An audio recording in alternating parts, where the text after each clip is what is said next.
जय हिंद, नमस्कार। मैं अमर जैदी स्वागत करती हूँ आप सबका एक बार फिर से हमारे आज के कार्यक्रम में। और आज के कार्यक्रम में हमारे साथ मौजूद हैं कमर आगा साहब, जिनसे हम बात करेंगे ईरान, इजराइल और अमेरिका के बीच में जो कॉन्फ्लिक्ट एस्केलेशन कहना चाहिए वो हो रहा है, उसको लेकर। सबसे पहले सर, बहुत स्वागत है आपका। जय हिंद, नमस्कार। जी नमस्कार, जय हिंद। सर, अमेरिका और ईरान के बीच में टॉक्स ही चल रहे थे और सबके बीच में ये भी मीडिया रिपोर्ट्स आ गई कि जंग एकदम तैयार है, अमेरिका ने डिप्लॉयमेंट कर दिया है, सारा उनका बीड़ा आ चुका है। तो ऐसे में सर, एक तरफ बातचीत, दूसरी तरफ इतनी तैयारी, और अब तो ये कंफर्म है कि कुछ ना कुछ बड़ा करने वाले हैं ईरान इसराइल के बीच में होने वाला है। सॉरी, इसराइल और अमेरिका बड़ा कुछ करने वाले हैं ईरान को लेकर। तो सबसे पहले कि आखिर बातचीत क्यों फेल हुई, क्या ऑब्जेक्टिव्स हैं, क्यों ईरान के ऊपर आउटराइटली एकदम ये हम काइनेटिक एक्शन की तरफ जाते हुए देख रहे हैं यूएस और इसराइल को? नहीं, बातचीत पूरी तरीके से नहीं फेल हुई है। बातचीत में ये है कि अगला राउंड अभी बातचीत होगी फिर उनके साथ जेनीवा में मोस्ट प्रोबेबली। और उस बीच में उन्होंने टाइम भी दिया है कि आपको, अमेरिकन ने अपनी डिमांड्स तो साफ रख दी हैं। 3 डिमांड्स हैं उनकी बेसिक। पहली तो यही है कि वो यूरेनियम इनरिचमेंट बिल्कुल ज़ीरो, ख़त्म नहीं करेंगे। दूसरी डिमांड ये है कि वो उनकी जो मिसाइल है वो 2000 उसका किलोमीटर तक जाके वार करती है, उससे इसराइल को ख़तरा होता है, तो उसका रेंज घटा के 300 किलोमीटर रेंज में रहनी चाहिए। यानी आसपास के ही देशों में अरबों ही को ख़तरा बना रहेगा उससे। तो फिर तीसरी उनकी डिमांड ये है कि जो प्रॉक्सी है, उनकी सहयोगी दल जो है, मिलिटेंट ग्रुप्स जो हैं, उनके साथ डीलिंग नहीं होनी चाहिए। मतलब ये तो बहुत मुश्किल डिमांड्स हैं। अभी ये बात तो हुई नहीं कि अगर सैंक्शंस कब लिफ्ट होंगे या कब, ये तो बहुत बाद की बात आएगी। पहले इन डिमांड्स पे बात हो रही है। अब ईरान ने कहा है कि हम न्यूक्लियर टॉक्स पे बात करेंगे और किसी चीज़ पे बात नहीं करेंगे। उनका कहना ये है कि मिसाइल्स जो हैं ये हमारी डिफेंस लाइन है, डिफेंस के अंग है, और इसको हम नहीं छेड़छाड़ करेंगे। और तीसरी चीज़ उन्होंने ये भी कह रहे हैं कि भाई ये जो सहयोगी दल है ये कोई आज के नहीं है, कुछ तो इसमें के बहुत पुराने हैं। इस्लामिक रेवोल्यूशन से भी पहले थे मौजूद मिलिटेंट ग्रुप वहाँ पे लेबनान में। अमल नाम का था, जब अमल फेल हो गई तो ईरान का रेवोल्यूशन आने के बाद हिजबुल्लाह आ गई। हूती तो पता नहीं कब से लड़ाई लड़ रहे हैं, 60s के दशक से लड़ाई उनकी चल रही है, जब से इमामत वहाँ ख़त्म हुई है यमन में। और फिर उसके अलावा ये भी है, शिया मलेशियाज भी काफ़ी पुरानी हो चुकी हैं। तो ये तो उनका कहना ये है कि हम इनको सपोर्ट करते हैं, मॉरल है, मटेरियल सपोर्ट भी उन्हीं ने दी है, इसमें कोई शक ही नहीं है। टेक्नोलॉजी वगैरह ट्रांसफ़र की है और ये हमारे सहयोगी दल है। मैं नहीं समझता कि ईरान उनको छोड़ देगा। लेकिन ये कि बहुत सी चीज़ों पे कंप्रोमाइज़ हो सकता है।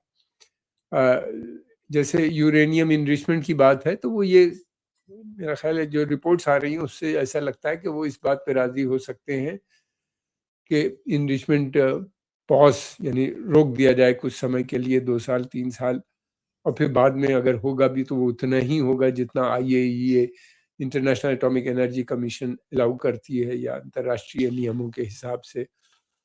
और मिसाइल्स के लिए भी ये है कि उनका कहना ये है कि उनके जो कुछ वहाँ के थिंक टैंक्स हैं या ईरान के, उनका कहना ये है कि अगर इजराइल अपनी मिसाइल्स हटा दे तो हम भी हटा देंगे कुछ सम कोल्ड स्टोरेज में, या कहीं हम उनको रख देंगे, उनका इस्तेमाल नहीं होगा, विल गिव द कमिटमेंट। तो इस तरह की बातें हैं अंदर चल रही हैं। क्या हो रहा है ये तो किसी को पता नहीं है, लेकिन बातचीत का सिलसिला लगता है अभी जारी रहेगा। दूसरे, अमेरिकन खुद स्वयं बहुत ज़्यादा कन्विंस नहीं है। क्या रिजीम चेंज की वो बात करते हैं? नहीं कर रहे हैं रिजीम चेंज की। वो उनकी पॉलिसी, बेसिक पॉलिसी यही कि इस रिजीम के ऊपर इतना प्रेशर डाल दो कि ये प्रो अमेरिकन स्टैंड्स लेने लगे, यानी चाइना रशिया एक्सिस से बाहर निकल के प्रो अमेरिकन पॉलिसी को प्रमोट करे। उसी के लिए काफ़ी प्रेशर और बिल्डअप और सैंक्शन सब लगाए। अमेरिका में अधिकतर लोगों का मानना ये है कि अगर रिजीम चेंज होती है, वहाँ कोई दूसरा अल्टरनेटिव लीडर नहीं है, तो उससे अराजकता फैल सकती है, और अगर ऐसा हुआ तो फिर तो ये जो मिलिटेंट और उनके जो सिक्योरिटी apparatus है, ये तमाम फैल जाएगा दूसरे अरब देशों में, जला जाएगा। खासतौर से रिवोल्यूशनरी गार्ड बहुत पावरफुल ग्रुप है, तो ये, और या अगर ये सत्ता में आ गया रिवोल्यूशनरी गार्ड, तो ये और स्ट्रांग स्टैंड्स ले लेगा अमेरिका के खिलाफ। फिर दूसरी बात ये कि वो ये भी नहीं चाहते अमेरिकन कि वहाँ पे डेमोक्रेसी आए। अगर डेमोक्रेसी आएगी तो नेशनलिज्म बढ़ेगा, और डेमोक्रेसी अगर ईरान में आएगी तो फिर बाकी अरब देशों में, आसपास के देश में भी डेमोक्रेटिक मूवमेंट इमर्ज होने लगेंगे। तो इतना आसान नहीं है रिजीम को हटाना। रिजीम को हटाने के लिए ज़रूरी ये है कि एयर बॉम्बिंग से तो वो नहीं हट सकती रिजीम। आप कमज़ोर कर सकते हैं, अमेरिका के पास अतः ताकत है, वो वीक सब उनके इंफ्रास्ट्रक्चर वगैरह को ध्वस्त करने की कोशिश कर सकता है, और करेगा भी अगर वार होती है। लेकिन ईरान के पास भी इतनी शक्ति है कि वो तेल की सप्लाई हो सकता है डिस्टर्ब कर दे। कह तो रहा है कि हम करेंगे, छोड़ेंगे नहीं। और दूसरी बात ये है कि अमेरिकन बेसिस पे भी अटैक करेगा। इससे पहले भी 2 बार उसने किया है अमेरिकन बेस पे अटैक। एक तो इराक में किया था जब कासिम सुलेमानी की हत्या हुई थी, अमेरिकन ने की थी। दूसरी बार जब अमेरिका ने ईरान पे अटैक किया था जून के महीने में, तो उसके बाद उसका बदला उसने लिया था। वहाँ कतर में जो अमेरिकन बेस है उसको टारगेट किया था।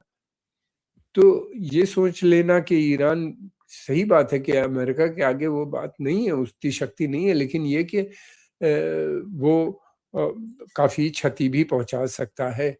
और वो ये भी कहता है कि हम वॉर को है पूरे क्षेत्र में फैला देंगे, जिससे बड़ी चिंता है। तेल की सप्लाई अगर डिस्टर्ब होती है तो अमेरिकन इकोनॉमी पे भी उसका असर पड़ेगा, बाकी देशों पे भी पड़ेगा, रिसेशन भी आ सकता है, कितना होगा।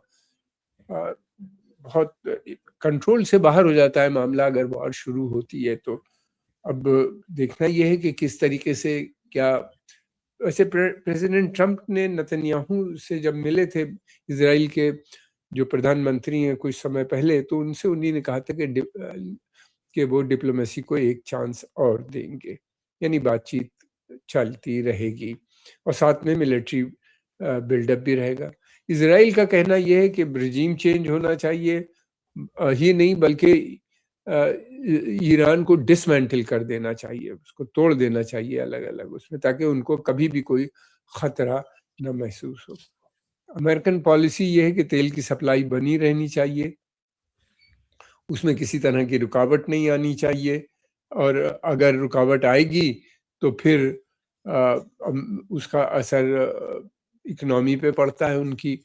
इसलिए वो चाहते हैं कि इस क्षेत्र से लगभग 20% के करीब तेल, 20-22% तेल जितना ग्लोबल आउटपुट है वो यहाँ से जाता है। अगर तेल की सप्लाई डिस्टर्ब होगी तो बहुत एडवर्स असर होगा, तेल की कीमतें काफ़ी बढ़ जाएंगी।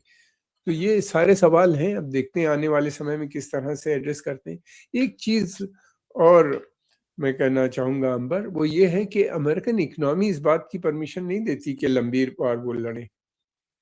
न तो अमेरिकन सेना इस बात के लिए पूरी तरीके से तैयार है, इसलिए कि अभी फटीग है उनकी आर्मी में। इतने लंबे समय तक उन्होंने 22 साल तक अफगानिस्तान में झेलते रहे, फिर इराक की जंग लड़ी, कई हजार लोग उनके मरे हैं, 5-6 हजार तो इराक में मरे, फिर कई हजार वहाँ पे मरे। जो लोग इंजर्ड हैं, बीमार हैं, उनके बारे में तो पता ही नहीं कि कितने लोग हैं। बिलियंस ऑफ डॉलर उनके इलाज पे खर्चा होता है हर महीने। बहुत से ट्रॉमेटाइज्ड हैं, साइकोलॉजिकल प्रॉब्लम फेस कर रहे हैं, इस तरह की चीज़ें हैं। तो आर्मी भी नहीं चाहती कि वो ज़मीन में आए और लड़ें इनके साथ, और बगैर लड़े हुए रिजीम चेंज नहीं हो सकता। तो इसलिए अमेरिका का जो बेसिक प्लान है कि इतना प्रेशर बिल्डअप कर दो कि ईरान जो है वो जो उसकी नीति है उसमें परिवर्तन हो जाए, वो अमेरिका, लेकिन ये ऐसा होता हुआ नजर नहीं आता। ये एक बड़ी समस्या सामने खड़ी है, इसलिए कि जिस तरीके से चैलेंज ईरान कर रहा है या जिस तरीके से अमेरिका ने बिल्डअप किया है, वो कंप्रोमाइज करने के मूड में फिलहाल नजर नहीं आता है इतना बड़ा। बिल्कुल सर, क्योंकि अगर हम बातचीत को देखें और साथ-साथ जो मिलिट्री बिल्डअप है अमेरिका की तरफ से, डिप्लॉयमेंट पूरी तरह से सारा कुछ, तो दोनों ही चीज़ें एक साथ हो रही हैं, तो वो साफ समझ में आ रहा है कि अमेरिका जो है वो ईरान के ऊपर प्रेशर बनाने की कोशिश कर रहा है भरपूर, क्योंकि इतने समय से जो कुछ चल रहा है सैंक्शंस और सारा कुछ, उसके बाद भी ईरान जो है वो अब तक वो टूटा नहीं है। तो कहीं न कहीं जो अमेरिका है उसके ऑब्जेक्टिव्स अब तक नहीं पूरे हो पाएँगे। तो सर क्या कुछ और बाकी है जो अमेरिका करना चाहता है? क्योंकि जब मसूद पिज़ेशकियान आए थे तो उन्होंने कहा था कि मतलब सपोज़िटली, क्योंकि वो एक लिबरल हैं कंपैरेटिवली, तो ये था बातचीत करेंगे और माहौल बदलेगा। हालाँकि अभी बातचीत चल रही है, लेकिन सर बातचीत से कितना कुछ बदल पाएगा? अमेरिका के क्या और ऑब्जेक्टिव्स हैं जिसके बाद हालात बेहतर हो सकते हैं, या फिर हम वापस एक बार फिर से इराक स्टाइल वॉर और उस तरह की सिचुएशन देखेंगे फिर से? देखिए, अमेरिका की एक तो बेसिक पॉलिसी है, वो ये है कि तेल, ये जितनी भी जंगें हो रही हैं, ये सब war for oil, oil war आप कह सकते हैं ये सब। इराक का के अंदर जो गए थे अमेरिकन, इराक से कोई थ्रेट था नहीं अमेरिका को, वो न तो न्यूक्लियर वेपन बना रहा था, ना ही बायोलॉजिकल वेपन, कुछ नहीं निकले जिसका जो बेसिस बना के रिजीम चेंज हुई वहाँ इराक में।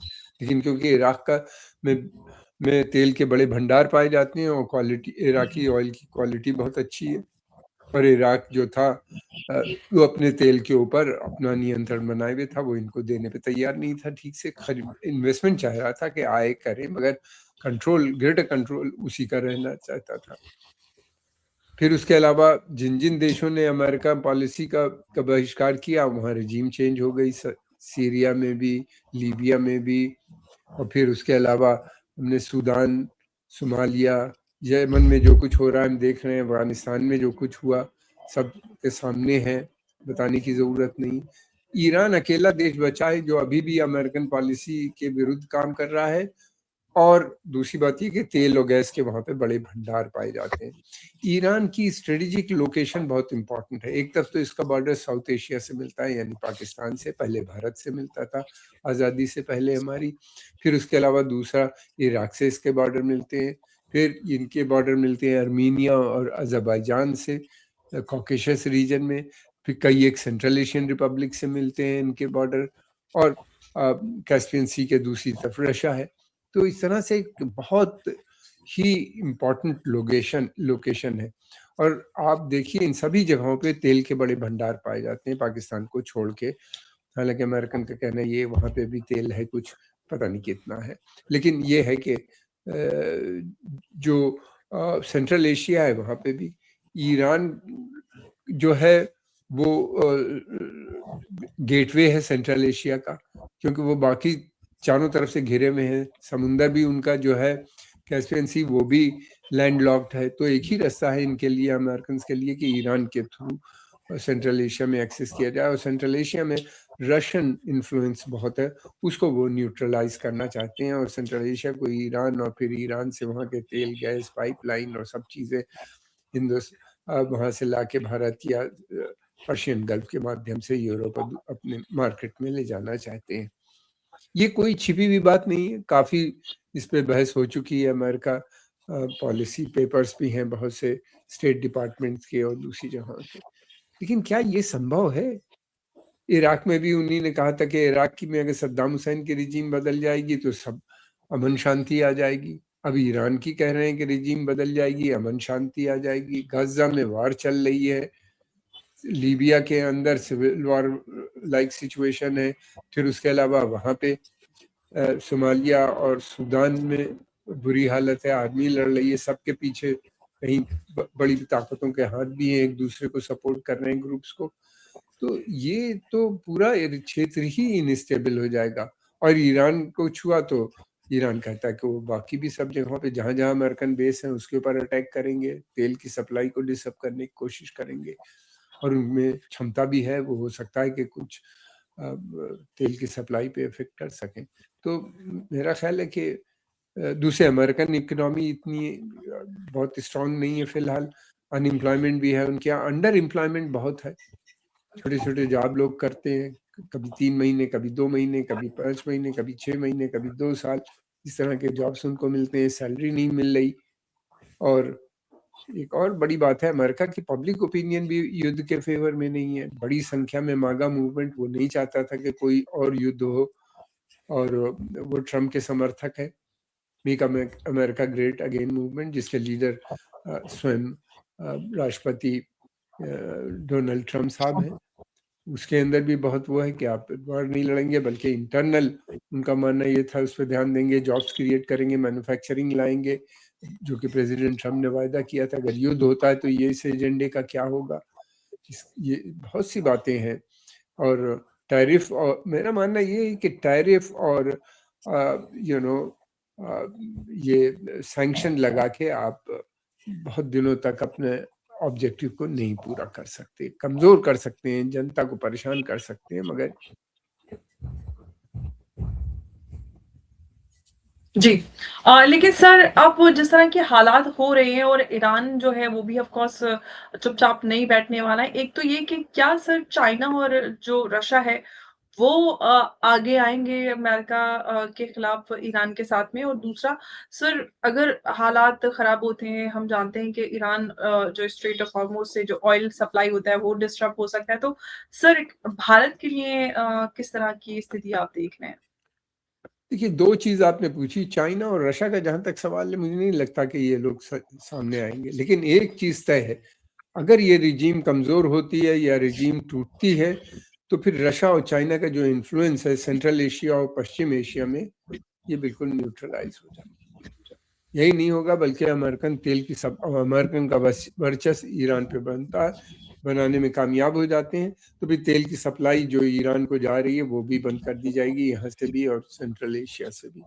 बल्कि इनका जो प्रोग्राम है सेंट्रल एशिया को ईरान से जोड़ के तेल और गैस पाइपलाइन और रेल रोड कनेक्टिविटी से, जो कि ईरान भी जिसके ऊपर काफ़ी काम कर रहा है, तो फिर तो बहुत मुश्किल हो जाएगी रशिया और चाइना के लिए। लेकिन रशिया और चाइना ये सोच लेना कि खुल के इनके सामने आएंगे, तो ऐसा नहीं होगा। मगर हाँ, इतना ज़रूर है कि जो कुछ उनको करना होगा, देना होगा, दे चुके होंगे। और फिर दूसरी बात ये है कि इंटेलिजेंस शेयरिंग, कम्युनिकेशन, नेटवर्किंग और सैटेलाइट कनेक्टिविटी, ये सब वो मुहैया कर देंगे उनको, ताकि ये जो है वेस्टर्न जो मीन्स हैं उसके ऊपर निर्भर न रहें, जैसे कि गूगल और या स्काई स्टार, क्या नाम है, स्टारलिंक मस्क, स्टारलिंक वगैरह स्टारलिंक के ऊपर जैसे पहले थे, इन सब चीज़ों पे डिपेंडेंट न रहें। कम्युनिकेशंस वगैरह, जैमिंग का भी काम कर सकते हैं दूसरों के, वो उसका जो जो रडार भी सिस्टम। सैटेलाइट्स हैं उनकी, इस तरह की बहुत सी मदद कर सकते हैं। वीपन सिस्टम्स उन्हीं ने काफ़ी दिए हैं, वीपन्स भी दिए हैं, काफ़ी एडवांस वीपन भी, जो वेस्टर्न मीडिया की रिपोर्ट है उनको सप्लाई किया है ईरान को, ट्रेनिंग भी दी है।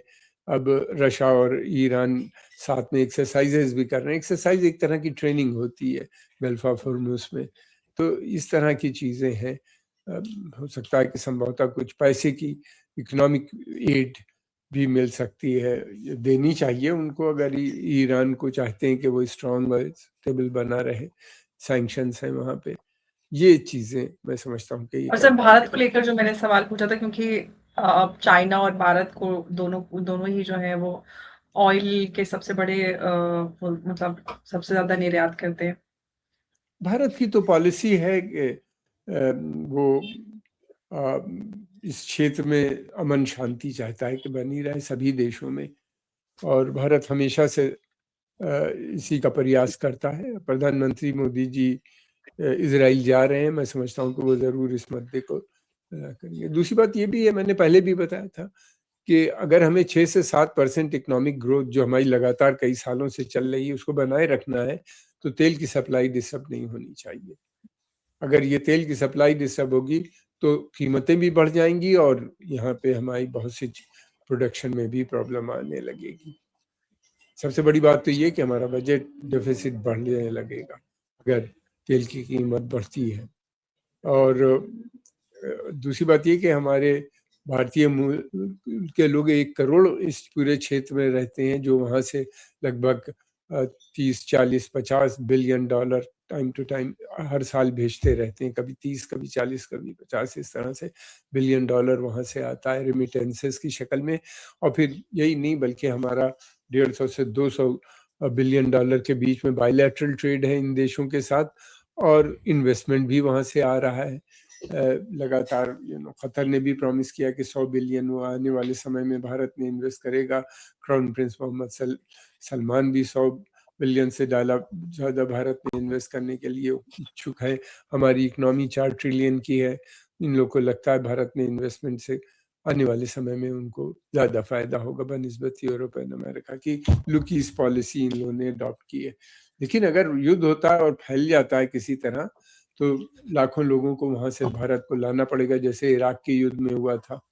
जब वहां पे हुआ था, उसका बड़े फार रीचिंग कॉन्सिक्वेंसेस मैं समझता हूँ भारत के लिए होंगे, और इनडायरेक्ट जिसे कहना चाहिए भारत पे जिसका असर पड़ेगा आने वाले समय।